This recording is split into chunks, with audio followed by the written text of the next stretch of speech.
shit, bad headache. Asked my boy for an Advil. It was gone for 20 days. I don't remember anything. I would show up to the party in my little town car. This town, you know, I grabbed a town car so I could skirt. Puff the SUVs and the Bentleys, the whole night. He get out. I get out too with a camera.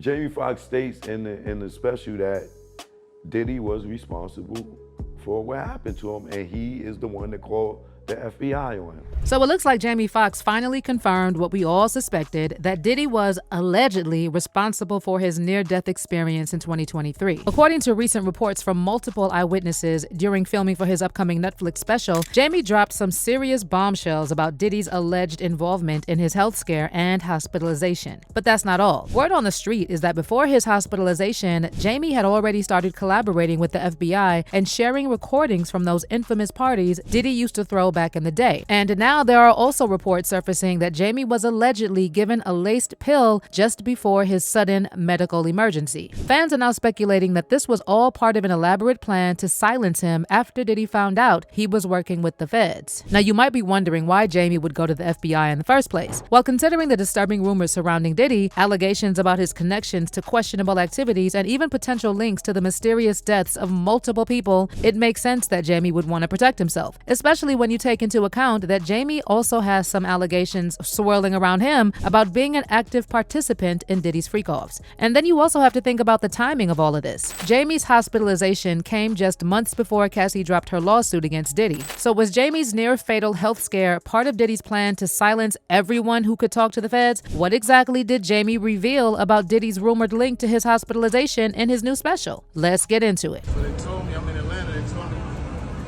my sister and my daughter took me to the first doctor. They did a cortisone shot. Next doctor said, something going on up there. So everyone knows Jamie Foxx used to be a regular at Diddy's infamous parties back in the day. But see, he wasn't just any regular guest. Jamie actually had permission to film some of the wildest moments at these parties. And here's where it gets even weirder. You've probably heard those rumors about Diddy having very young men staying at his house, right? Well, turns out Jamie also had young up-and-coming artists sleeping at his house. And fans are now saying there's definitely something suspicious about all these stories. Excuse me. So I get that. But at that time, it wasn't like the little camera y'all got in. It was the big intrusive Canon. I had a battery pack. Hold on, man. Let me change the pack. Put my light on here. Do that again, Puff. Do that again. I missed that one. Do that again. Put the pack. So I started following him. So I followed him the whole time. I remember watching Puff at the Beverly Hills Hotel, filming this. And it's a pool party that is ridiculous, man. And nothing like this. Watch who benefited from it. Nick Cannon used to sleep on my couch. Get out of 13 years old. He'd be in one part of the house. He'd like, can I back in there? You can't come in here. On top of that, more messy details about Jamie and Diddy's close relationship are now making the rounds. And one TikTok user went viral after claiming her mom, who was apparently tight with Jamie back in the day, told her all about these bizarre men-only basketball games Jamie used to host, where all these celebrity men played basketball in their birthday suits. Naked basketball games. But since he's talking about it, I'm going to talk about it. Before I do, though, everything in this video is alleged. And for entertainment purposes only, I have to say that. Also, I value my own life. I'm so serious when I say that. I value my own life, okay? Because Diddy likes to do it. So, back in the 90s, my mom nicknamed Jamie Foxx. Like, if you take the O out of his name and replace it with a U, that's what she used to call him. But to his face, it's like a ha-ha joke because he used to bang so many guys and girls in Hollywood. And he used to have these things called basketball games, okay? He would invite over a lot of like Hollywood's elite to his house for a basketball game, but it was men only. And they would be like, oh, we're just gonna get naked and play basketball. It was like, oh, haha, let's get naked and play basketball together, which is weird. And this happened in the 90s. So a lot of your like favorite celebrities were there, including someone who may or may not been married to someone who was drinking that lemonade. If you want to know like who was probably at these games, just look at like who P. Diddy and Jamie Foxx have been hanging around for years, especially the super successful ones. Usher was definitely there. Justin Bieber tried to warn you guys about this. I'm inserting these for proof. So I was talking about this with my friend the other day, and they texted me and was like, weren't we just talking about this? And I was like, what? Here's what the link said. But read what I said in response to that. Yeah. That's why I say I value my own life. Also, I feel like people are going to think that this is just about, like, black men. It's not. They were not discriminating. A lot of, like, famous white actors were there, too. And, side note, I know men that have been invited to the parties that knew about this. Like, if people at the radio station knew, like, come on, you think everybody didn't know? And they wouldn't go because they were like, we're not down with that. That's, like, weird. And I just want to say, allegedly, totally allegedly, I hope that one day P. Diddy has his R. Kelly day. Because he has the longest rap sheet of anybody. And then there's also this clip going around where Jamie spills about a time Diddy actually tried to come at him for supposedly disrespecting his then girlfriend, J-Lo. Puffy tried to roll up on me.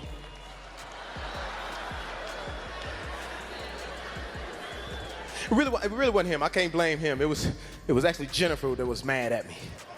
But he was just trying to come to her, you know, honor or whatever. But, you know, I do jokes. This is my job. And I was doing some jokes on Saturday Night Live about, you know, Puffy and Jennifer. And she got mad. I saw her at the Grammys.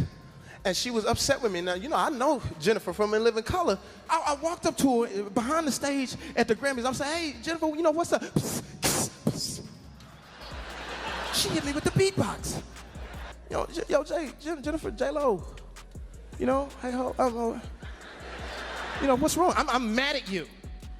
I'm mad. I am so steamed at you. And then that's when Puffy came in. He was like,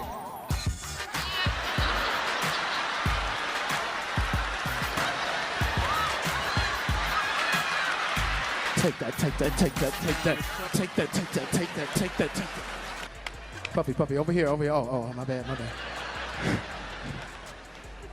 He just has too much juice in his throat, I think.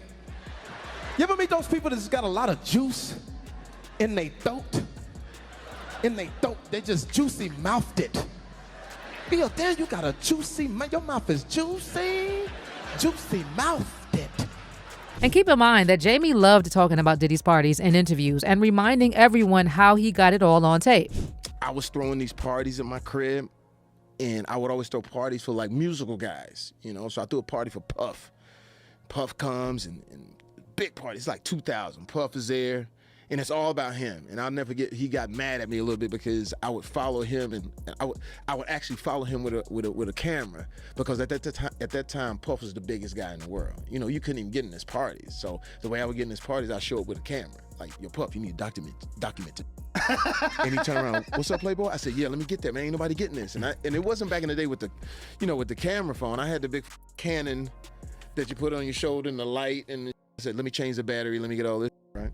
But then out of nowhere, something strange happened to Jamie Foxx. In April 2023, he experienced a sudden, unexplained medical emergency only a few months before Cassie's lawsuit dropped, and the floodgates opened. On April 11th, while filming a movie with Cameron Diaz, Jamie suffered some kind of medical crisis, and for months after that, the media was all over the place with conflicting reports on his condition. Finally, in July 2023, Jamie broke his silence about his hospitalization and shared an emotional video on Instagram talking about how he barely pulled through. But even then, he kept the details under wraps and didn't say what exactly triggered his medical scare. I went through something that I thought I would never ever go through. And I know a lot of people were waiting, you know, or wanting to hear updates, but to be honest with you, I just didn't want you to see me like that, man. You know, I want you to see me laughing, having a good time, partying, cracking a joke, doing a movie, television show. I didn't want you to see me with tubes running out of me and trying to figure out if I was gonna make it through. And to be honest with you, my sister Deidre Dixon, my daughter Corinne Marie saved my life. As you can see, the eyes are working just fine. Said I was paralyzed. I'm not paralyzed, but I did go through. I went to hell and back. And my road to recovery had some potholes as well, but I'm coming back, and I'm able to work. So I want to thank the people that let me work, and I just want to say that I love everybody, and I love all of the love that I got. And man, you know, I know they talk about people crying on videos, you know, you can do take two, but I'm not gonna do a take two. It is what it is. And if you see me out from now on and every once in a while, I just burst into tears, is because it's been tough, man. I was sick, man, but now I got my legs under me, so you're gonna see me out. But like I said, I just want you to remember me for the jokes that I crack, the movies that I make. Some of them good, some of them ain't. I think I got a good one out. So with all the mystery around Jamie's hospitalization and the timing of it all, fans started connecting the dots between Jamie's health scare and all these other strange, tragic stories of people who allegedly knew too much about Diddy. One of them, of course, being his ex-girlfriend, Kim Porter, who passed away under extremely suspicious circumstances. And then there was Kim's ex, Al B. Shore, who suffered a medical emergency very similar to Jamie's right after he publicly suggested Kim's death was no accident. And we can't also forget about Wendy Williams, who was suddenly placed under guardianship and reportedly diagnosed with dementia right before Cassie dropped her lawsuit in November 2023. So is there a pattern here? I mean, could Diddy really be behind these unexplained health crises and tragic losses? Well, some sources are now claiming that Diddy's been poisoning people to silence them for decades. In Kim Porter's case, she was reportedly working on a tell-all book before her mysterious death in November 2018. And according to insiders, Kim allegedly told her friends that she was worried Diddy was poisoning her. They're alleging that the night before Kim Porter passed, that she group texted some close friends saying that he got me, and that Kim also insinuated in that text that she felt like she had been poisoned. And then Jaguar Wright stirred the pot some more and claimed that Kim's initial autopsy actually showed traces of poisoning. Jaguar also pointed out that several people connected to Diddy were reportedly getting ready to expose him in tell-all books or documentaries before their lives were cut short or barely surviving an attempted unaliving by Diddy, allegedly. Kim died from pneumonia, but there's the first coroner's report that said that she died. It was ruled a high, and they found toxins in her body to prove that she had been poisoned. You know, they have poisons that create heart attack and pneumonia-like symptoms. Andre was writing a book right before he died. Heavy D was working on a book before he died. Kim Porter was working on a book before she died. And Al B. Shore was working on the documentary of his life. And then he goes into a coma.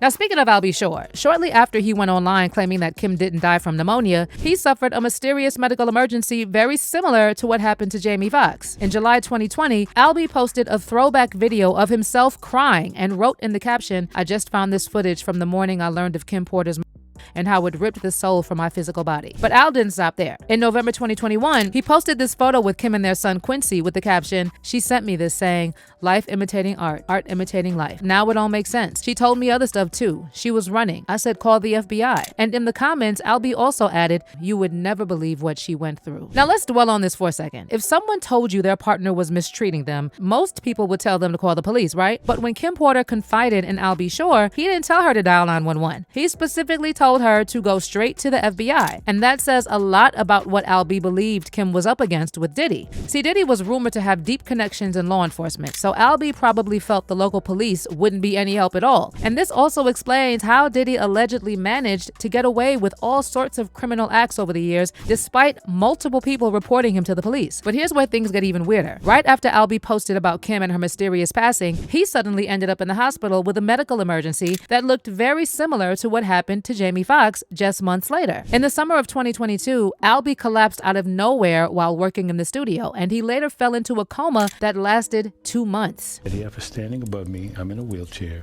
and he's talking to security. He had me hidden in the corner, and I'm in an emergency room. And then I remember him embracing me, putting me in his Escalade or whatever. And according to Al, his doctors couldn't even figure out what happened because he suddenly developed multiple organ failure. Both of his kidneys shut down for seemingly no reason, and he also ended up having a liver transplant. Now, Al later dropped some hints here and there on social media that he might have been poisoned, but he never directly accused Diddy of trying to take him out. But can you blame him? I mean, the man barely made it out alive, and as long as Diddy was free, Al probably knew he would never be safe. But get this, following Diddy's arrest, Al B. addressed his past health issues and revealed that he's now working on a documentary where he plans to reveal exactly what led to his coma. finally, we're going to be producing the Albie Shore life story.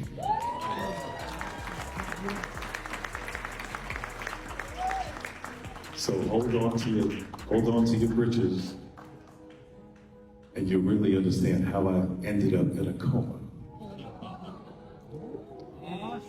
You're really going to need to call Homeland Security.